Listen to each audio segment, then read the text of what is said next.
В рамках установленного плана Министерством финансов таможенному комитету установлен на 2025 год плановый показатель 528 миллионов 245 тысяч рублей.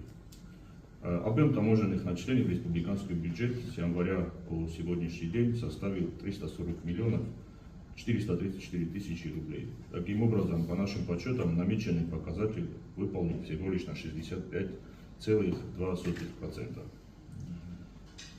Также хочу обратить ваше внимание на то, что за текущий год с января по 23 октября у нас оформлено 1500 транспортных средств, и в республиканский бюджет по этим транспортным средствам перечислено 156 миллионов 646 тысяч рублей. Средний платеж одного транспортного средства составляет 99 тысяч 774 рубля.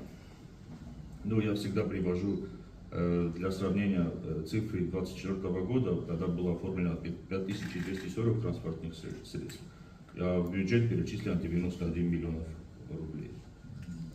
Тогда средний платеж составлял 17 497 рублей.